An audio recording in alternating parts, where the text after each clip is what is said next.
पठान का रिकॉर्ड तोड़ा ना केजीएफ सालार का, ना थिएटर में रिलीज हुई, ना कोई बड़ा डायरेक्टर, फिर भी बन गई साल 2024 की सबसे बड़ी पिक्चर। यश पे करने लगे तारीफ तो सलमान से लेकर शाहरुख तक टकटकी लगाकर देखने को हो गए मजबूर। एक फिल्म जिसमें कोई बड़ा एक्टर डायरेक्टर नहीं, उसने अपने दम पर कमा लिया इतना बड़ा नाम, देखता रह गया बॉलीवुड तमाम। एक फिल्म जिसकी चर्चा पुष्पा से भी ज्यादा हुई। इस फिल्म में ऐसा क्या था जिसने लोगों को सिखाया आखिरी सांस तक लड़ो, चाहे हालात जैसे भी हो। ये फिल्म सच्ची कहानी पर आधारित है, जिसमें एक लड़का 12वीं में फेल हो जाता है, फिर वो ऑटो चलाता है, लोगों के घरों में नौकर बनकर काम करता है, फुटपाथ पर सोता है और एक दिन वही यूपीएससी टॉपर बनकर आईपीएस अधिकारी बन जाता है। ये कहानी न सिर्फ उस लड़के के संघर्ष की है, बल्कि इसमें उसकी लव स्टोरी भी है, जिसमें एक लड़की उसका साथ कभी नहीं छोड़ती। वो जिंदगी में जब टूटने लगता है तो उसे सहारा देती है। ये कहानी है आईपीएस अधिकारी मनोज शर्मा की।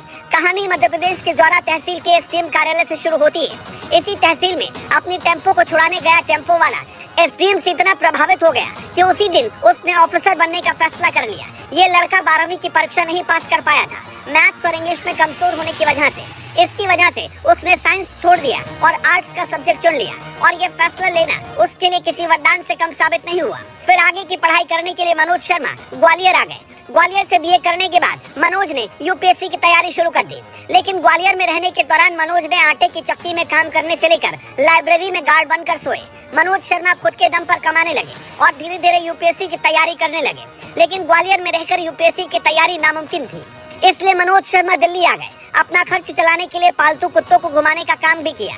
इसी दौरान दिल्ली में ही मनोज शर्मा की मुलाकात उत्तराखंड की रहने वाली श्रद्धा जोशी से हुआ। श्रद्धा से मनोज शर्मा इंग्लिश पढ़ा करते थे। मनोज के मन में सबसे बड़ा डर था 12वीं में फेल होने का, जिससे उन्हें यूपीएससी में भी फेल होने का डर बना रहता था। खैर, यूपीएससी के 2 अटेम्प्ट दे चुके मनोज शर्मा का हर बार सिलेक्शन नहीं हो पाता। अब आखिरी अटेम्प्ट बचा था। लव स्टोरी बिखरने की कगार पर पहुंच चुकी थी, क्योंकि श्रद्धा पीसीएस ऑफिसर बन चुकी थी और मनोज शर्मा अभी कामयाबी के लिए संघर्ष ही कर रहे थे। अपने आखिरी अटेम्प्ट में मनोज ने भी यूपीएससी की परीक्षा पास कर ली। जब मनोज लगातार फेल हो रहे थे तो उन्हें भी लगा कि श्रद्धा से उनका रिश्ता टूट जाएगा। फिर उन्होंने श्रद्धा से एक वादा करने को कहा। उन्होंने कहा कि अगर श्रद्धा उन्हें प्यार करती है तो फिर वो दुनिया की हर कामयाबी हासिल कर लेंगे। मनोज शर्मा ने श्रद्धा को आई लव यू कहा तो श्रद्धा ने बदले में उन्हें आई लव यू टू कहा और भरोसा दिया कि वो कभी भी उनका साथ नहीं छोड़ेंगी। फिर तो मनोज ने ऐसी मेहनत की कि अगली ही कोशिश में वो आईपीएस अधिकारी बन गए और उन्होंने ऑल इंडिया 121वीं रैंक हासिल की। यानी प्यार ने मनोज शर्मा को आईपीएस अधिकारी बना दिया। कुछ लोग अक्सर तोहमत लगाते हैं कि प्यार बर्बाद कर देता है, लेकिन यही इश्क आईपीएस अधिकारी बना देता है। इसका सबसे बड़ा प्रमाण मनोज शर्मा और श्रद्धा है।